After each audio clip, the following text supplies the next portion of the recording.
the likes of Mo Farah would have had to watch it. So Barry, yes, thank Alex. you. Thank you for joining me on what I'm calling The Extraordinary, my series that's looking for ordinary people with extraordinary tales to tell. But first of all, tell me where we are and why you've chosen this place for us to have a little chat. Because there could be people watching or listening anywhere, from all over the world. We're in High Street. Okay, and so in southeast corner of the UK, not far from France. Plenty of croissants available. Yeah. I have chosen the Root Cafe here because it's a lovely place with lovely people. Yeah. And do you come here often? That's a classic. That's the question. That's a classic. Do you come here often? Yeah, we've got a regular date, as it were, on a Friday. Okay.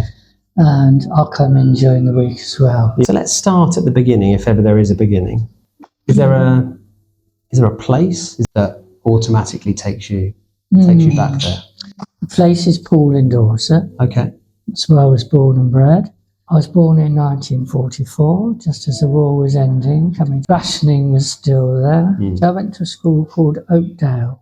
At a parents' evening, I think the teacher said to my mum, "Barry will never catch the Thames on fire," meaning I'm not ever going to get anywhere with anything. My father was the local sports hero. Okay. Not only a brilliant runner, but also rugby, football, cricket, but he was also a nuclear physicist. No. I wasn't known as Barry by people, his friends. I was Jimmy's son. Right. So I had a lot to live up to. Wow. He was quite the top trump card then. Definitely. Yeah. So trying to live up to Dad's status was difficult. Whenever I performed at anything, they'd come and watch. And I'd get comments like, "You're letting your dad down." Were you an only child?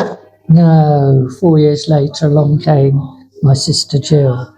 And she was another one like my dad, very capable at all she did. You talked a bit about how you never were known as Barry and that you were Jimmy's son. Jimmy's son. How did that affect you? Yeah, it just made me more determined to find something I could do. So there, I'd failed at 11 plus. I wasn't a great sportsman. And, I hadn't got their general approval. But one thing I had got, folks got now, you notice, I had a voice. Okay. And I could sing. Right. And perform locally, record records, things like that, which Mum absolutely loved. Dad not so much, but Mum, that's how I won her own, probably. Yeah. The singing was good. It was good for confidence. Okay. And the guy that played the piano when I recorded was also a runner. Introduced me to more people. Okay. At 11, I'd gone to secondary school. Yeah. They had cross-country club, which wasn't really cross-country, it was running around roads. Yeah. I noticed that I was better than most of them. I became absolutely fanatical about how I could do, what I could do in the running world. Yeah. And it was finding a club, running with them, usually at the back, but still running, still keen. I'd already worked out roughly what distances I was going to be able to do. And I wasn't looking at that time, I was looking at world class level, wanted fame, as you do at 11 or 12. So realistically, I wasn't bad at 800 metres or a mile. I'd win most things, but no, I wasn't going to make it there. That wouldn't take me to world class. And the only other event was just a marathon. Wow. There was a little philosophy in my head, you go out in it to win. Where do you think that winning mentality came from? It's my father, because when he'd say, first is everything, second is nowhere. No one remembers second. Do you think you set yourself a mental challenge at a certain age? The challenge was, I wanted to get one of those red, white and blue vests. And I wanted to be number one in Britain. Realistically, at 21, okay, when I'd started to win races on the road, okay, when the pipe dream was beginning to be a bit of a reality. It took me 10 years to get there. I was 32 Okay. before I realised my dream. Number 1, Britain's marathon champion. No one's going to beat me. So I thought. 32, Mm-hmm. and you've won the British Championship? Yeah, it's never what they call a professional athlete. Yeah. As recently as 2012, with the Times, I'd made the British Olympic team. I couldn't touch anyone today now because of the technology. Right. Evidently, the shoes are worth 5 minutes over a marathon. Okay. So even if I'd done the 2:10, which I was hoping to in the Olympics, that would have given me 2:05, which would have put me up there faster than Mo Farah. It brings me to the Olympic trial. So I decided I was going to win. I like that line. I decided I was going to win. That's it. These 2 years, I swore to myself, nothing's going to get in my way. Trained a lot, worked my job around it. And when they said, can you take the children away again this year for a month? I said, sorry, can't do it. It's my last chance. Training twice a day, long run Sunday, about 20 miles plus. Any race I do, I convinced myself psychologically I needed to win. So during those 2 years, I didn't race much. And when I did, it was a winning performance. Right. First of those was in 1975, when I was invited a chance to go to Switzerland. And again, world stars, everyone was running. So I decided to do what I should do, straight to the front. People came with me, burnt them off as I gradually got further up the hill, and won it. Another race I did, again following someone to another country, was Ron Hill. I think he was doing this, and at the start was smoking a cigarette. I knew Ron had the odd fag, Right. Hence I smoked too, and I still have it. And I had a T-shirt with "Just First" written on it, which was, I won the race. Okay. So I had the British trial in Rotherham. Yeah. What sort of course are we talking about? It was hilly. Okay. Up and down. Yeah. And was that to your... Ideally, for an Olympic trial, you'd need it flat, and fast. This one wasn't. You had to take what you get. Right. Suited me. The heat didn't bother me either, because I liked it hot. Mm-hmm. Anyway, race starts. So I kept myself with the leading group. And then at 5 miles, I worked straight through the field, out in front. And the person that came with me was Ian Thompson. Of course. Obviously, he'd never ever been beaten. I didn't find the pace particularly fast. I turned to Ian and said, sure, this is fast enough. So you had a bit of chat. I was known for it. Oh, right, okay. Was that common, or was that something that you'd created? Something that I'd created. Okay. For myself. Right. I think he thought he was going to win in any case. Okay. He was still very confident. I got to 18 miles and there was a nasty hill there. And I love hills. So I looked at Ian. He didn't look too good. Stepped it up a bit. He started to drop back. Okay. So I was on my way now. There was a strong group behind me. Somebody shouted to me, Barry, at the moment you're in the Olympic team. Take it easy. You don't have to push it. Take it easy. I wish I hadn't. So I did. With about a mile to go, Ghana cycle came up and said, Barry, they're with you. They're back with you. I turned around and there they were, a few steps behind. So that marvellous gap of about a quarter of a mile dwindled down. And for the last mile, I was in a race for my life again. I only won it over the last 400 metres. Right. Kicked in. I got it by 8 seconds. Well, congratulations. So you were selected for the Montreal 1976 Olympics. Yeah. Amazing. I only did 3 marathons max throughout the year. So that wasn't very long for me to recover. Yeah. British Olympics was my first ever international race, officially. The races in Switzerland, etc., were of my own volition, as it were. Okay. So did you have any understanding of the strength or quality of your international opponents? In the Sierra Montana, I had several of the people that ran in Montreal running. Yeah. It was just my particular expertise was getting up hills quickly. Okay. What was the whole Olympic experience like outside of the run? Outside The of the build up. Presumably, you would have been involved in an opening ceremony. Yes, it could have been absolutely marvellous, something to look back on. But the problem is, the race is always up there. Okay. That was what I was there for, to win if I could. I mean, on the plane, I sat next to a young 17-year-old who was destined to go places. And that was Daley Thompson. A very young 18-year-old was there. No, he was 20 at the time, I think. Steve Ovett. Okay. So all those were my teammates along with me. All this time, though, I wasn't it. I thought I was going to win. What was the experience like arriving in Montreal? What was the setup like for you? The accommodation was very, very basic. Several people sharing. On the other hand, the plus side was, mixing and meeting people that I hadn't before and actually training with them. How are you feeling physically and mentally in the days leading up to the race? Mentally, I still thought I'd win. I was actually training with Shipinski. He asked me questions like, when you go back, do you go back to your training camp? And I thought, no, I go back to school. So what did you learn about the organisation of some of the other athletes?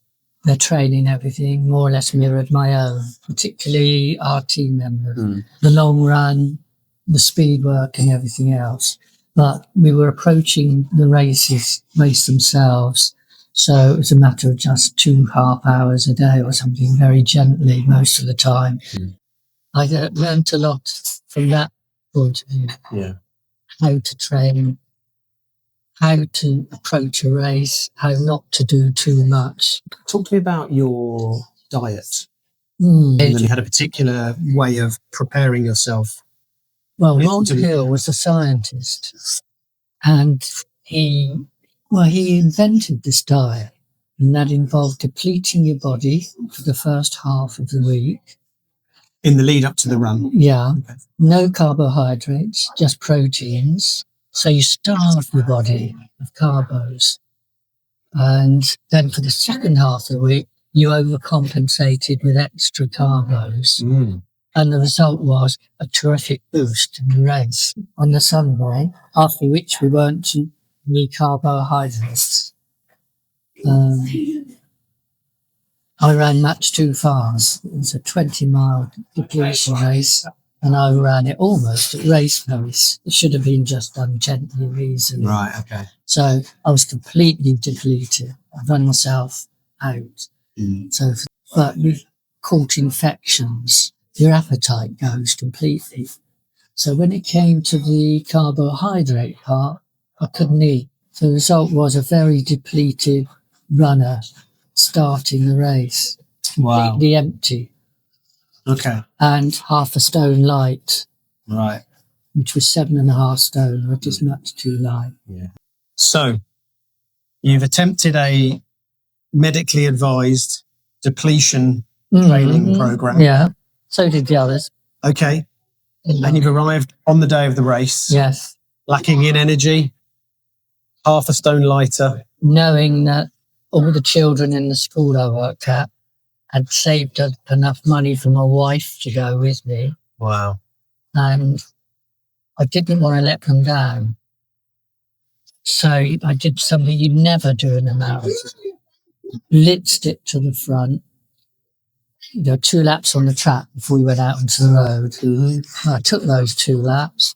Onto the road, I was thinking, I don't feel so good now. I fall apart. I gradually got overtaken until I was completely depleted.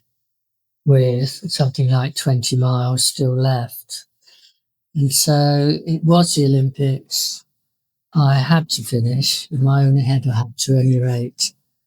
So I ran on. I should say, when I started the race, I had a black wristband that still applied, really. I was going to run until I dropped. That's what the message was to everyone. Everyone knew that. I'll run until they scrape me off the ground, and they virtually had to. And indeed, my last kilometre or so was pretty darn quick. For some reason, I was able to go back to normal. So the result was, instead of doing something like 2:10, I ended up with 2:28, 45th, and broken-hearted, completely broken. Can you describe the emotion that you were feeling, having had that internal expectation, an expectation from your father, and then the expectation of the children that got you? Yeah, everybody understood apart from me. Okay. I just couldn't take it. Yeah. Nobody could cheer me up. Climbed up to the roof, wanted to throw myself off. It was that bad. Until I couldn't take it anymore, I just rushed out. Steve Ovett stopped. So I was up those steps. I don't know, I might have done something silly. I really don't know. I wasn't myself. I wasn't for ages. Should have stayed on and enjoyed the rest of the Olympics, but I couldn't. I just wanted to get out of there and go home. I think Terry Logan said, and I hear we're still waiting for our marathon runner to finish, which is funny. But I thought it was funny myself, but he was referring to me. And there was another race, which I won handsomely, and all the children and the parents were there, and all seemed to be, but nobody really. It's only the press. Horrible. What did the week and month after that event? So I carried on running. I didn't think I'd ever hear from the British board about running for Britain again, but surprisingly I did, and I ended up with this Czechoslovakia race. Not as confident as normal, but I went to the front, ran with the Japanese, and I hadn't done the training quite, and I finished second, losing by about 8 seconds, which was more a mark of my sort of form than 45th or whatever. And it was a nice day because made me feel that I could still run. It still gave me some respect. I just haven't, even today, I still haven't got over the fact that I'd be doing TV interviews as commentator on telly like Trammy and everything else. Had things gone as they should have done, which they didn't.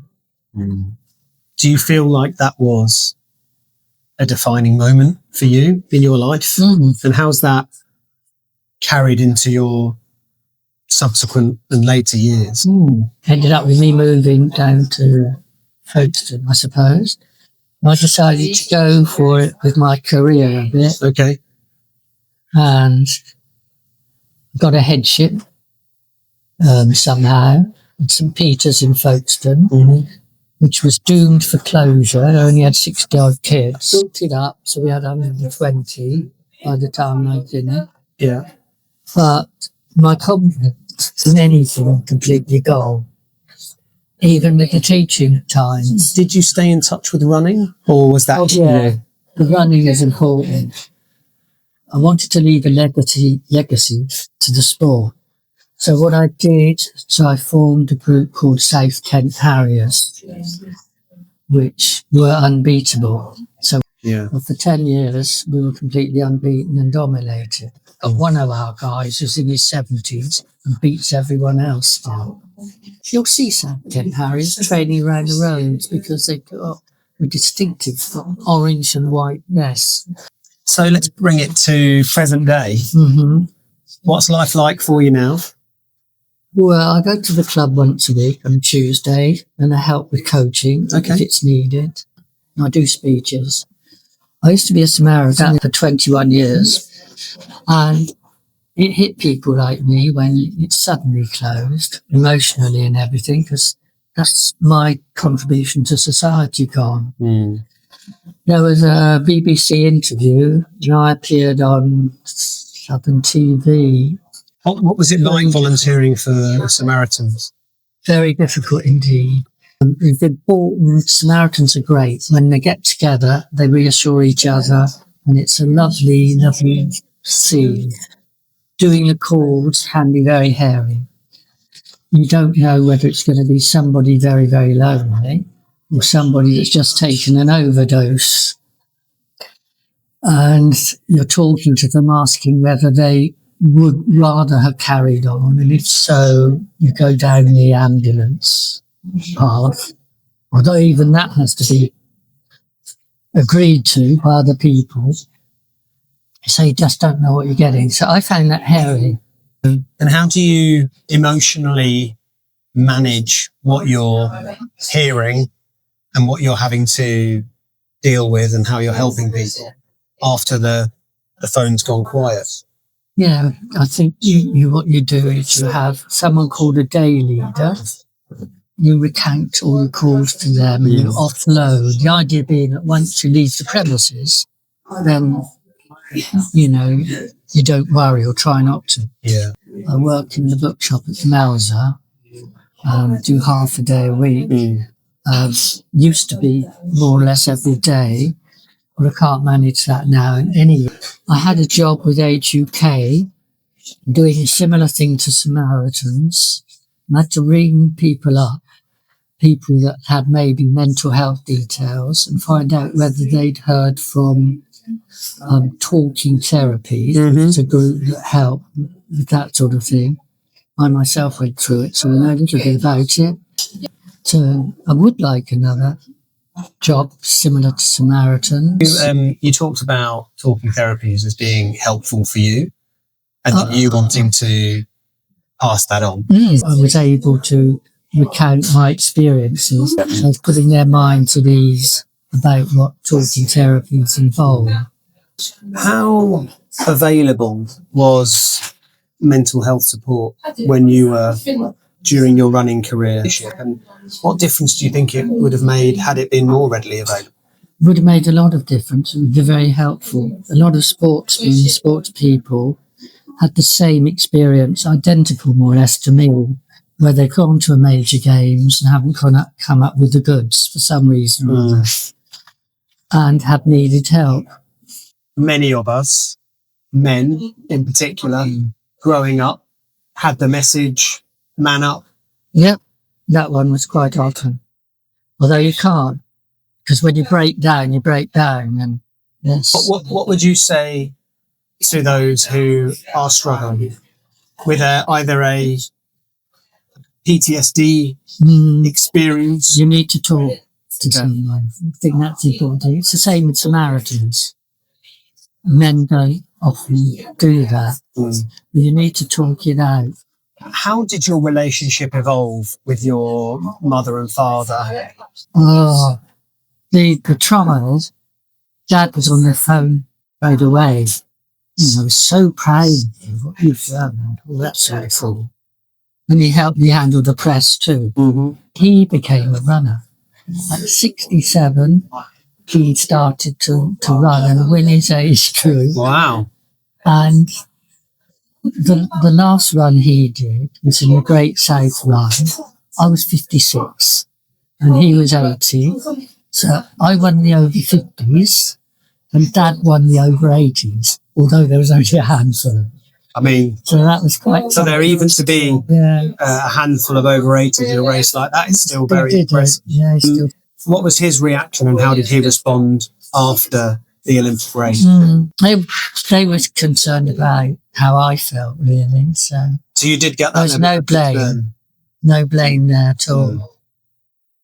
So what advice would you give your younger self if you were to do it all again? Would you go into running? Carry on as normal. I was asked if I'd still drink a lot. Yeah, I would, because that's part of my personality and me. I don't think I'd have been so uninhibited in racing if I hadn't been a drinker. Okay. At that time, at any rate. If you had the opportunity for a few minutes with them today. Mm. Is there anything you'd want to say to them? In fact, my dad, when he was older, he was beginning to get dementia. He never really got it full blown. I told him it was a bit harsh. His treat, could have been more supportive. He said, no, I could have been more supportive. If I hadn't been the way I was, you'd have just been soft Barry. Soft Barry. Barry, thank you very much for joining me on The Extraordinary. You truly are an extraordinary person. So thank you very much. Thank you, Alex.